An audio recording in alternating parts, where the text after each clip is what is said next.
You hear that a lot in this industry. People tell you, oh man, I can't wait to work with you. I'm going to get you on something, and it never happens. For a video game composer, particularly like symphonic type music, I get to write these long stretches of music that are music for the sake of music. I'm just given a time parameter. We need 2 minutes of action music. So then I write a 2-minute long piece. And it can hit wherever I want, can change wherever I want. It doesn't really matter because it's not hitting specific, cues in a scene like in a film.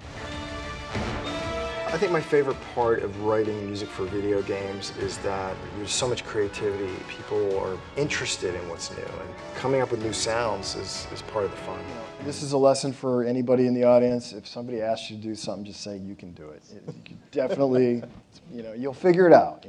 Well, the great thing about ASCAP, though, is even though Black Ops is not really represented by a music publisher, somebody overseas, for some reason, was using the music and just found my name and paid ASCAP for the use of it, which was amazing. It's all about a good transition, right? It doesn't even matter what key you're going to. You can, if you have a good transition, you can go into a completely random key. It's like those books, at least when I was a kid, where it's just choose your own adventure.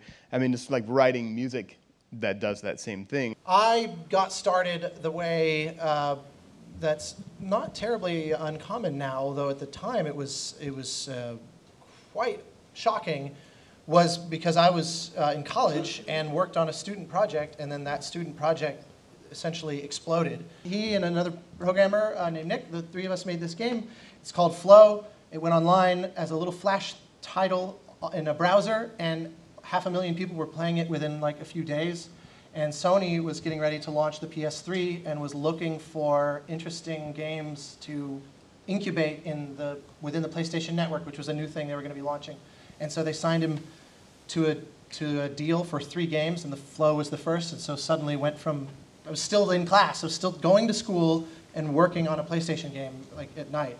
I don't want to presume knowledge on anyone's part here in terms of your familiarity with what you're seeing, but just so that there's no mistaking, every musician you're seeing, choir, orchestra, harps, this is all sight reading, which I don't know how many of you are aware of that, but like during recording sessions, there's no rehearsal. This is 100%, they're learning it as they're playing it. So, as the next measure approaches is the first time that has ever entered their life.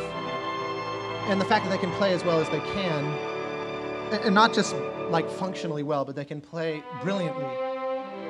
Wow, sight reading is to me sorcery. I've been doing that I've been in front of musicians like this for many years, and I still just have to stop every now and again and say, do you guys realize what you just did?